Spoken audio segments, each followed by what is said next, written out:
Good morning, my people, my people, my people. My name is Chief Strumblood St. Vincent and the Grenadines' favorite and most hated son. I am the diaspora machismo, my people. Louise Mitchell, the daughter of ex-Prime Minister, the late Sir James Fitz-Alan Mitchell, have been championing the cause to try to get Vincentian whalers who have been whaling for over 150 years, which dates back to 1875, to abandon economically sustainable whaling for whale watching. Louise Mitchell even went and formed and registered an organization to this effect.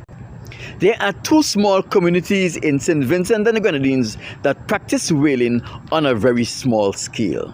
That is the whalers of Beckway, largest of the Grenadines Islands in the northern Grenadines, and a small fishing village on the leeward coast of Barriere. Although the methodology of whaling in these two localities are the same, the mammals which both localities hunt vastly differs.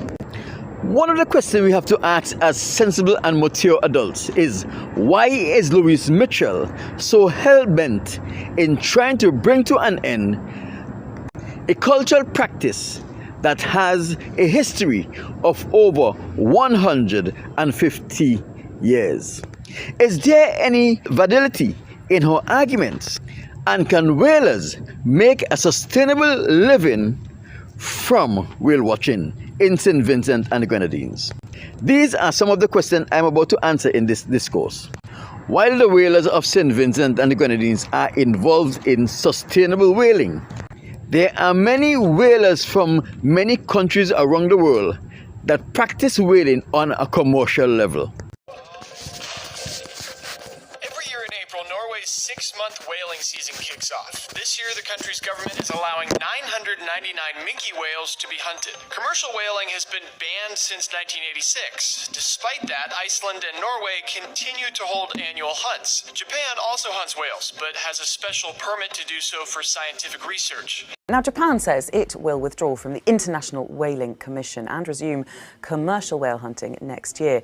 The highly controversial move has been slammed by other countries and anti-whaling groups. Well, this is obviously a highly controversial announcement that's coming out of Japan. It had been expected, but quite clearly it's a surprise given Japan's normal approach to diplomacy and multilateralism. But Japan has been lobbying the Commission for some years now, in fact decades, to get the restrictions lifted on commercial whaling. It hasn't succeeded. It's reached an impasse and Japan is basically saying, we've had enough, we're going to go our own way. The whalers in St. Vincent and the Grenadines go out to hunt their whales in 20-foot wooden vessels with a sawed-off 12-gauge shotgun, which they use to propel their harpoons to catch the whales. We have countries like Japan, Iceland, and other developed countries that practice whaling on a commercial level, that sends out fleets of large iron hull ships with sonar and other whale tracking devices, with harpoon shooting devices, that sees the marksmen on these whaling ships are able to line up, shoot at their targets, and hit their targets with a great level of accuracy. These ships has pulley devices that can lift a sperm whale, a humpback whale, or even the blue whale on board the vessel, where the whale is butchered, parted and stored by men and women who are employed just for that purpose, while the captain and the whale hunting team continue to pursue other catches. The whaling operation in St. Vincent and the Grenadines and the amount of whales Vincentians take out of the ocean on a yearly basis is child's play compared to the amount of whales the Japanese and other whaling countries catch, process, and sold on a yearly basis. Season kicks off. This year, the country's government is allowing 999 minke whales to be hunted. This year, the country's government is allowing 999 minke whales to be hunted. So the question was asked here, why isn't Louise Mitchell and her team focusing on the wholesale slaughter of whales by these Japanese and other commercial whaling vessels, but instead their attention is focused on the sustainable whaling which is done in St. Vincent and the Grenadines, where at times years may elapse and no whale is caught. What Louise Mitchell failed to tell the people is that there is a lot of money to be made by these non-profit organizations and the people who run these non-profit organizations, by the World Whaling Commission and the many other international conservative groups that has very deep pockets and are willing to spend millions of dollars to try to save the whales, or so they say. Now, Louise has put forward the argument, instead of hunting whales, Vincentians should get involved in whale watching. Is whale watching sustainable in St. Vincent and the Grenadines? No, whale watching is not sustainable in St. Vincent and the Grenadines, and it will never be sustainable in St. Vincent and the Grenadines. However, it is true that whale watching is a lucrative business in places like California and Alaska. But whale watching is a very big investment, an investment that Vincentians will not be able to afford. The first thing, if we are going to have a whale watching business in St. Vincent and the Grenadines, we have to have the facility which will facilitate this business. You have to have the right kind of vessels, and your vessels have to have several grades of insurances attached to those vessels. If there is an accident that see injuries or loss of life of a customer, the insurance will be able to cover any liability that is derived from such. Let us not forget that the whale watching community are people from the developed countries who are quick to hold people liable for injuries sustained while they use your facility on a commercial level, and for the deaths of relatives. We are dealing with a whole new world demographic with a professional way of doing things.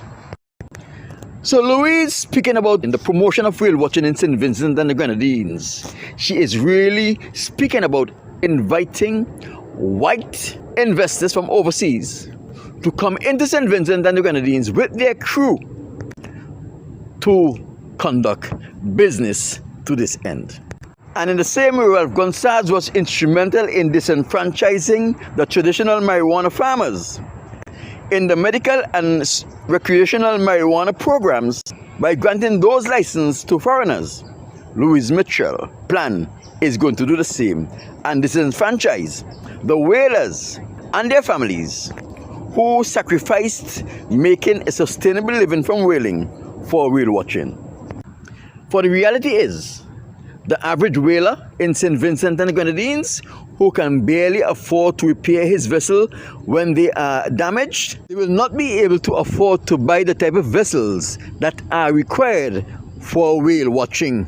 And they will not be able to afford to buy the type of insurance that is required to ensure that the liability of their company is covered and the replacement of their vessel is also covered. In California, USA, there are several whale watching businesses that operate from the Long Beach harbor area. These vessels are double and triple deck luxury catamaran that charge $40 a head for adults and $20 a head for children, and has the capacity of carrying between 200 and 500 people comfortably at any one time for a 2 hours whale watching tour. Anyone who have an interest in whale watching will never journey to St. Vincent and the Grenadines to indulge in whale watching for several reasons. Here are the reasons why this is so. Whales are migratory creatures. Most whales live and feed off of the specific coastal region, such as Alaska. But they leave this region in preparation for mating. Most whales travel thousands of miles off the coast of Africa, where they will spend at least 4 or 5 months mating, giving birth, and preparing their calf for the long trip back the Pacific coastal area. When a whale is leaving the Pacific coastal area, their stomachs are full after gorging for about 4 months. These whales on the trip to the African coast are not seen because they have a lot of energy and they are able to stay submerged for quite a long time and to move with rapid speeds. The whales that are caught in St. Vincent and the Grenadines are the whales that have just given birth to their calves and may not have eaten for at least 4 or 5 months. They are low on energy. They are trying to get back to the Pacific coast where a great buffet awaits them.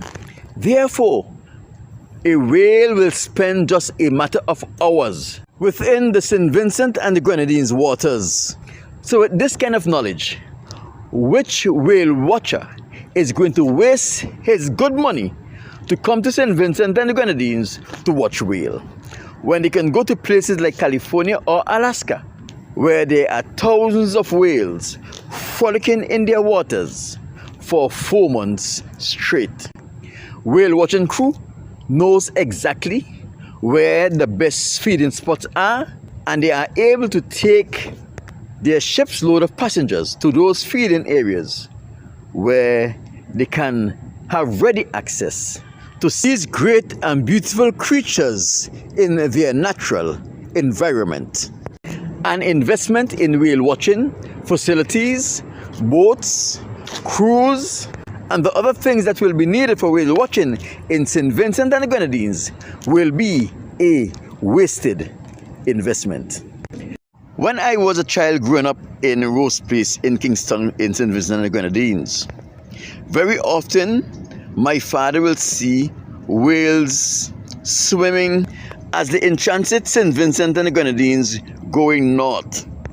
My father would always call us when these whales were spotted, and it was our opportunity to see the whales swimming in the ocean.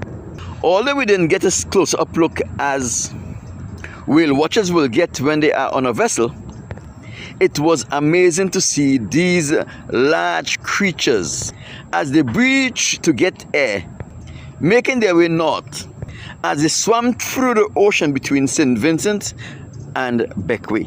My father, Hamilton Palmer, always took the opportunity to teach us about the whales and the migratory habits of the whales, where they are coming from and where they are going, and the fact that they are most likely a mother and a father traveling with their calves. I was exposed to this information since I was a child. When we consider that Louise Mitchell grew up on Beckway, the primary place where large whales are hunted and processed, did Louise Mitchell had the information as it relates to the migratory habits of whales?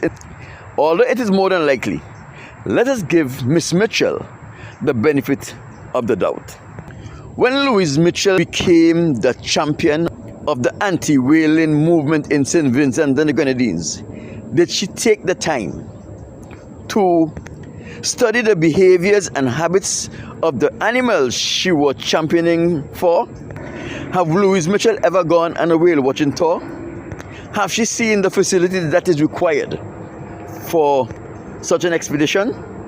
No one will ever get into the championing of a cause without fully understanding the ins and outs of that which they are fighting for. It appears that Louise Mitchell was willing and was instrumental in deceiving the entire nation of St. Vincent and the Grenadines, like our father James Mitchell did, to get her own way, to ensure that she was instrumental in convincing Vincentian whalers to abandon the tradition of whaling, which is 150 years old in St. Vincent and the Grenadines. All so that she can enrich herself and her non-profit with the contributions from the International Whaling Commission and the other conservation organizations that fights against whaling, especially in small islands like St. Vincent and the Grenadines. Let us not forget that it was under Louise Mitchell's father, James Mitchell, who used his office as Prime Minister of St. Vincent and the Grenadines, spitefully destroy the St. Vincent and the Grenadines coconut industry when his actions caused the St. Vincent and the Grenadines coconut oil factory that produced coconut oil, several soaps and bagasse to go out of business, putting thousands of Vincentians who depended on the coconut oil factory to sell their copper to make a living. Don't forget, it was James Mitchell, Louise Mitchell's father's actions that were responsible for closing the St. Vincent and the Grenadines diamond dairy operation. Let us not forget, it was James Mitchell, Louise Mitchell's father's actions that destroyed the newly revised sugarcane industry in St. Vincent and the Grenadines when he spitefully halted the production of sugar in St. Vincent and the Grenadines, putting hundreds of farmers, field workers, and factory workers out of a job. Don't forget, it was James Mitchell, Louise Mitchell's father's actions that saw the closure of the Camden Park Industrial Estate, which saw thousands of Vincentians losing their opportunity to take care of themselves, their family, send their children to school, pay their mortgage and their rents. It was James Mitchell, Louise Mitchell's father's leadership that saw the destruction of the St. Vincent and the Grenadines banana industry when he allowed one man, Mr. Cabral of Sanssouci, to change the way St. Vincent and the Grenadines did business as it relates to the cultivation of bananas, bringing cultured bananas into St. Vincent and the Grenadines that had no immune system, replacing the sturdy sucker planting system that had great immune system that protect them from the banana diseases that the cultured bananas were susceptible to. Let us not forget that when the cultured bananas fall victim to leaf spot, black secatoga, and all of the other banana diseases, this halts the importation of other food crops from St. Vincent and the Grenadines into Barbados, Trinidad and Tobago, and to a lesser extent, the Virgin Islands, putting hundreds of farmers and traffickers out of business.